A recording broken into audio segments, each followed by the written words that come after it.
Talk about a niche, right? Right. So are you in your past life a electronic person?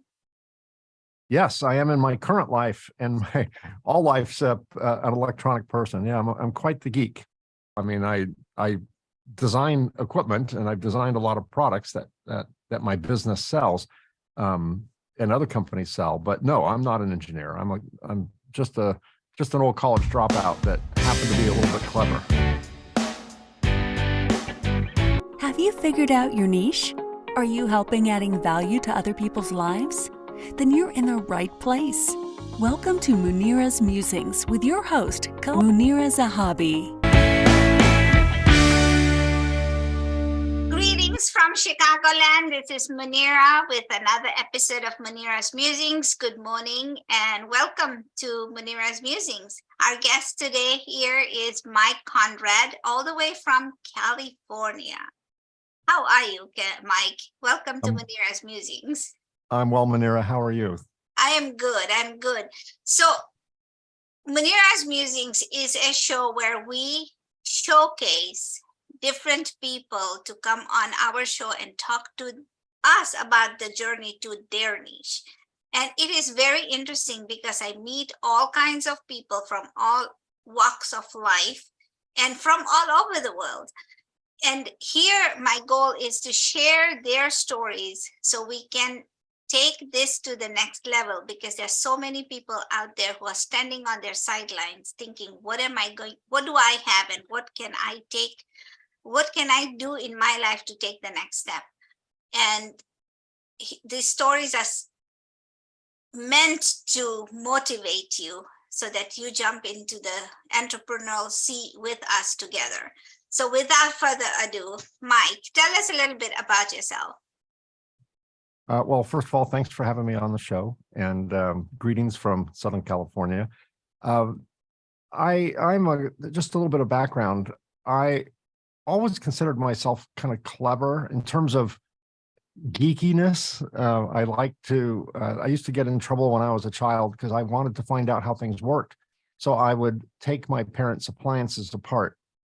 Where I got in trouble was I wasn't too interested in figuring out how everything got put back together. So they would come home from work and their appliances would be in various states of disassembly. But eventually I grew up and got a big boy job, and I was working for a startup company in Southern California that built equipment for the electronics assembly industry, machines that put circuit boards together in basic terms. And I had an idea that there was a government regulation that was coming down that would have restricted how certain parts of the assembly process are performed. And that was freaking out our industry. So I had this idea that we could come up with a product that would comply with the new regulation, which is extremely strict, and really no one else was doing it very well. People were playing with that idea, but they didn't really execute it very well. And it wasn't, the alternative to this regulation was not very respected in our industry. So I had this idea that we could do it well, and I pitched it to my employer, and they of course said no. And who are you? And I said, I'm Mike, the sales guy. And they go, well, okay, well, you're coming from the wrong department. Yeah, no, we're not interested. And I kept going back, and I kept trying to convince them that this could be big. Of course, back then in my mind, I was in my 20s, everything could be big, right? Everything had potential, eternal optimist.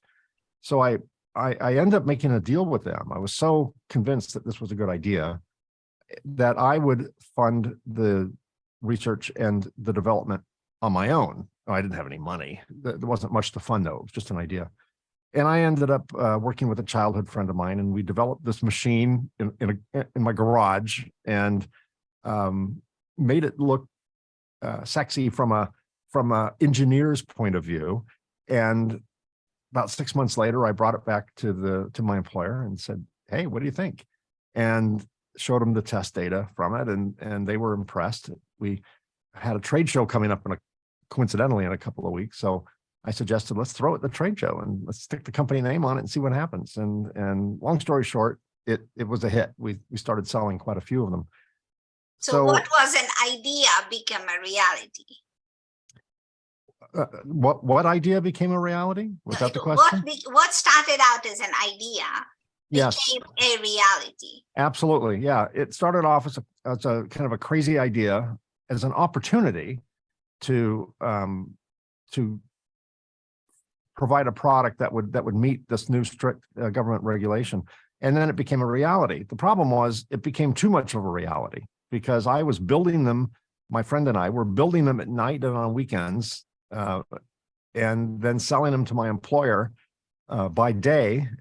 And it turned out I'm a pretty clever designer. I'm not a very good assembler, and we just didn't have the time. So I decided to reorganize my priorities, and my priority was to my employer because that was where I was getting the most of my money. So I was naive back then, and I thought, well, if I can sell this to my employer for the least amount possible, just my out-of-pocket expense, no profit, then my employer will do well. And when my employer does well, everything trickles down and I will do well. It was a bit of a miscalculation there, but so I sold it to my employer, and for my out-of-pocket expense, I didn't make any profit, and it was a hit. And then delusions of grandeur came in my head. I thought I saved the company. King Mike. We had a product development meeting where we were going to discuss products coming up for the next couple of years, and I thought, oh, they're going to carry me into that meeting on a chariot and fan me with grape leaves, and I'm just going to be the top dog in that room. The solution to their problems. Yeah, and I pitched the next idea, which was the next generation version of what I'd already designed, and my boss looked at me and said, well, I don't like that idea. We're going to go with this other idea, which was, I thought, a stupid idea, but that was me. And at one point, I said his name and I said, I think you're making a mistake. And he looked at me and he said one word, which in essence started my company. It planted the seed instantly. Now, the word starts with F. It has 4 letters in it, but it's not the word that some of your audience might be thinking. When I said, I think you're making a mistake, he looked at me and he said, fine. Like, I don't care, fine. Like, dismissal, fine. Like, you don't matter, fine. And in that moment, I started my new company. I knew what I was going to do. I don't know how I was going to do it, but that was what I was going to do. And it took another 6 months. I went home. I told my wife, I'm so frustrated. People won't back my project. And she said, if it's such a good idea, if you're so convinced it's a good idea, why are you expecting other people to pay for it? We need to pay for it. Like, you're right. So eventually I designed the next generation machine, which they said they weren't interested in. And then I put in my notice and started my own company, and quickly got sued by them, and went to trial with them and won on all counts, but was severely financially wounded after that. The little amount of startup capital that I had begged, borrowed, and stolen, I say that figuratively, was gone. It was totally gone because of the lawsuit. Hundreds of thousands of dollars went to the attorneys, and money I didn't have. And it took, even though we won, it took a few years to pay back the lawyers. They were very gracious and allowed us to pay over time. But then I thought, okay, how do we lick our wounds? How do we make our company healthy again? And in fact, well, you have to grow. You have to get bigger. And I mistakenly thought I could grow myself out of every problem. And it turns out, in hindsight, looking back, growth is a seduction for many small companies, because to grow, it takes money, it takes infrastructure, it takes logistics, it takes people, it takes all of that.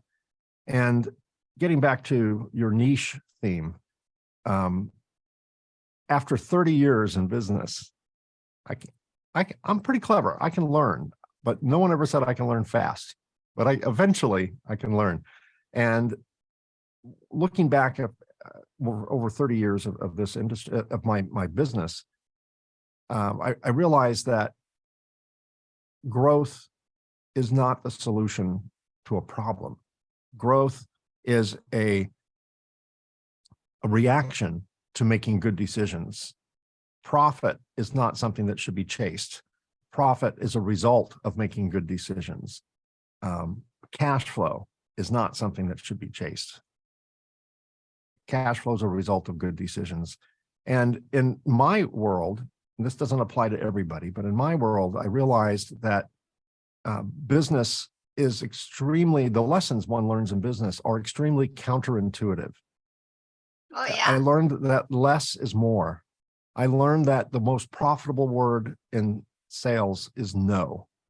All these things that they probably don't teach in business school, and they go against human nature. You know, we think if we have a problem, we just grow and the problem will go away. The problems grow too. So I learned to pare down our product lines over the years. At one point, we thought if we could do it, we should do it. Just because we can, we should. And then I realized that, through trial and error, I realized that the only things that we should associate ourselves with as a company, the only things we should sell, the only things we should make, are things that we can claim legitimately, sincerely, honestly, are the best in class products. We can do something the other person does, but that doesn't mean we should, because we're an also ran. And we need a niche. We need to pare down what we do to fit our very narrow, very specific core competency. And that served us well. That, we're not the biggest company, even after 30 years. We're not the company with the widest range of products, particularly for our industry. We have a handful of products, but the products that we do manufacture, I would say this because I own the company, but I would like to think I would say this even if I didn't own the company. They're the best in the world. They're the best in class. No one can touch. Well, no one has touched. I shouldn't say can't. Of course, they could if they wanted to, but no one has touched what we do. And part of the reason is it's a niche. So our larger multinational competitors, they look at us and go, what are they playing in that sandbox for? That's a tiny little sandbox. We have the whole beachfront and they're playing in a sandbox. We like our sandbox. We make money in our sandbox. We're successful in our sandbox. And most importantly, we can change the world in a tiny way in our sandbox. We couldn't do it on a larger playing field. At least I couldn't. Wow. Such a wonderful story and so many lessons that I am taking away from you. So one of the things that is, it's okay to play small. And I love the fact that you said that people chase money a lot, but money, as we both know, is the residue that comes out of whatever we are trying to do. But the impact that we are trying to share, it doesn't matter. And you said this is in my industry. I think in every industry, when you're an entrepreneur, doesn't matter which industry, the one thing that you have to understand that whatever you are teaching is coming from here, right? Yeah. And money is just a residue that comes with the work that you've done. And I like it. So wow. And maybe this was a lesson we all needed to hear today, because we're coming to the close of the year. And the fact is that I haven't reached my goals, I haven't done anything. It's okay. It's okay. You're on the right path, but you can keep moving, trudging forward. I love your story. Thank you so much. So what is it? You obviously are a podcaster as well. And what do you talk about? I mean, you're obviously very passionate about the electronics in that industry, what you do. How do you stand out and face those big guys? In my world, it would be Tony Robbins or, people like that in that caliber. How do I stand up and say, it's okay, I'm playing in a small sandbox, but I'm happy where I am. However, you're too big for me. Or is it just the sour grapes? Because some people just throw in the towel and say, forget it, I'm not playing anymore. Yeah, that's a great question. We were, all entrepreneurs have egos. You have to, because the 75% of all businesses fail within the first 10 years, according to the US Bureau of Labor Statistics. 75%, that's a 25% survival rate. Only entrepreneurs with egos and a little bit of arrogance and a little bit of naivety could think that they could beat those odds, right? So we all have some degree of ego. And that translated into our marketing strategies, particularly in the early days when we were really desperate to prove ourselves and get revenge over the evil competitor that sued us and all of that. And the result of that was just bombastic, arrogant advertising. We are great, they are bad. We win, they lose. Very polarized, kind very of the binary. political ads, right? Oh, yeah. Well, like political ads today, we were like the early version of political ads.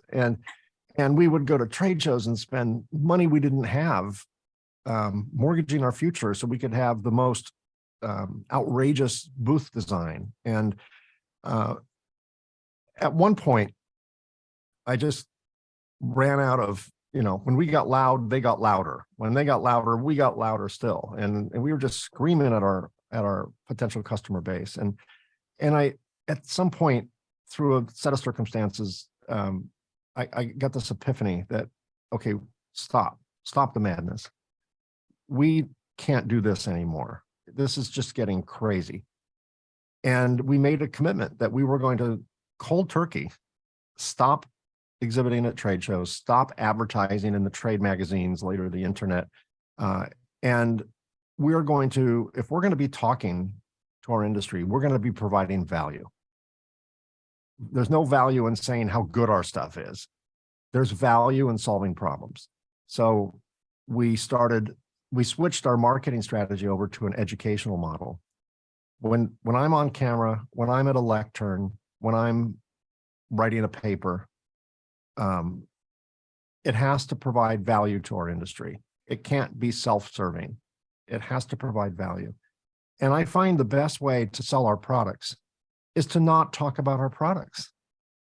The best way to sell our products is to listen to the customer's problem and connect the dots to a solution which we may or may not be able to offer. And so I started a podcast a few years ago called Reliability Matters. It's a geeky podcast. It's not for the faint at heart, meaning it's all technical. I interview subject matter experts. So I interview a lot of PhDs and engineers, mechanical engineers, electrical engineers, chemical engineers, et cetera. And we talk about how to make circuit assemblies, which are circuit boards, which go in things, more reliable.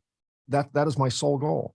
And I think I had one show on the subject of what my business does and 115 other episodes on things we don't do.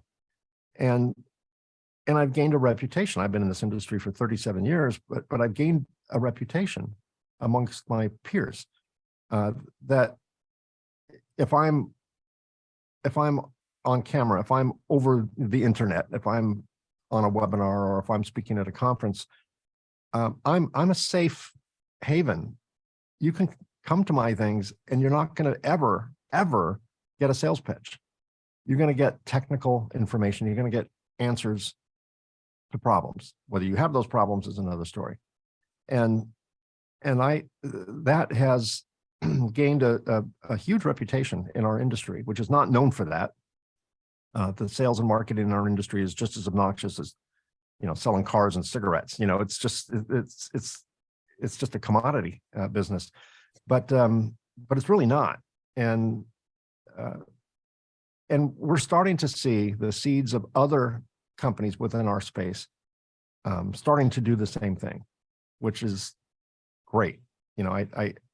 When Apple, I'm not comparing our company to Apple, but when Apple came up with the revolutionary idea of taking the keys off the phone and making it a screen, everyone thought they were crazy. Who could ever type on a phone on a piece of glass? You need keyboards. And, they changed the world. Now everybody makes them that way. No one makes a keyboard phone. They all make a glass phone. And when we started doing the webinar model, the podcast model, the speaking circuit model, the producing workshops, live workshops in the field model, all to provide education, some of the industries started to catch on to that. And I see companies within our space starting to do the same thing, which is wonderful. And That's amazing. because it makes the world a better place. It makes, at least it makes the products that you plug in, whatever woke you up this morning, woke you up because it didn't fail, right? And I'd like to think that what we're doing has a tiny little, little bit of part in that we make the things that people use more reliable. So it doesn't matter how small or big you are. It's how you provide value to the world and how you show up to the world. Because if it's all about me, and I, then the egoism takes over. Right. And the only person listening is you, the person saying it. Yes. No one cares if, if we come up with a new product that is 10% faster than the product before. That's just geeky people like me that think that's important. No one cares. They care if whatever we make can solve their problem. And our challenge is, in our world, we solve a problem customers don't understand they have. That's why we had to go with education. The customers' products are failing. There's a certain phenomenon going on in the electronics industry that are causing products to fail. And we know why, but the manufacturers of these products don't understand why this is happening. So before we can sell them a box that solves their problem, we need to, I call it guided discovery. We need to lead them, point them, illuminate the problem they have, what's causing that problem, and what the solutions are to that problem. Otherwise, they're throwing darts at it, blindfolded. They have no idea.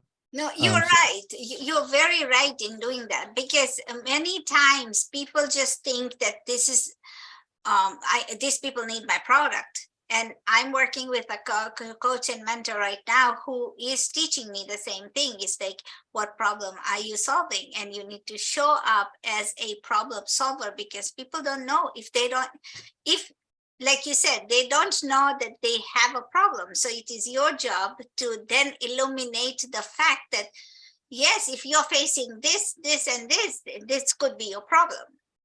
And some people don't know that. You have to change the PS. The PS has to change. So you don't want to be a product seller. You want to be a problem solution, right? Yeah. So it's just a step to the left. It's, instead of promoting the product, promote the solutions that your product provides. So Mike, this is so amazing. Thank you so much. How do people find you?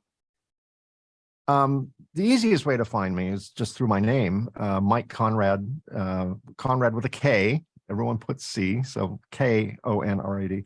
So Mike at MikeKonrad.com is my email address, and my web address obviously is MikeKonrad.com. I also have the company I founded 30 years ago is Aqueous Technologies. Google that. But the easiest way to find more about my public speaking and my webinars and things like that is through Mike at MikeKonrad.com, Konrad with a K. No, I learned a lot about your story. Has helped me understand a lot of things today, because you said a lot of few points that every entrepreneur out there is going through. But what really intrigued me about it was the fact that you had an idea and you implemented it. And there's so many people out there who have an idea and have done nothing about it. Yeah, there's a lot of people with ideas. How many times have you seen something and you went, I thought of that. How come I didn't do anything? I mean, that's happened. That's my life, right? I see something. I'm like, I thought of that when I was 12. I thought about that when I was 27. I thought about that. Ideas are ideas. They're nothing. They're just ideas. They're just, electrons moving around in your brain. Implementation, execution is where most people stop.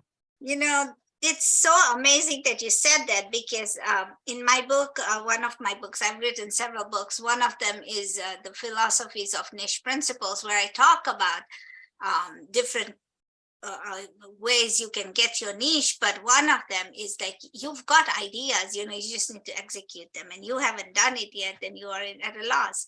But amazing. Thank you so much for being with us today. It is so amazing to hear what you have to say, because it doesn't matter what industry you are in, ladies and gentlemen.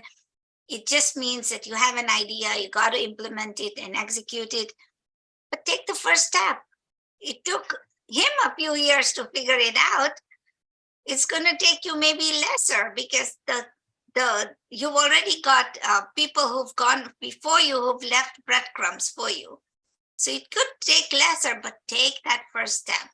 I appreciate you being on our show. I thank you so much. My pleasure. Thank you for doing what you do. I appreciate that as well. Thank you. And if anybody is looking to, if you're looking for this replay, please like, share, and subscribe to our channel, because your vote of confidence helps us get more guests. Thank you, and have a good week. Thank you for listening to this episode of Munira's Musings with your host, Munira Zahabi. If you enjoyed our show, please share and subscribe to this channel. And for more content, please join our Facebook group.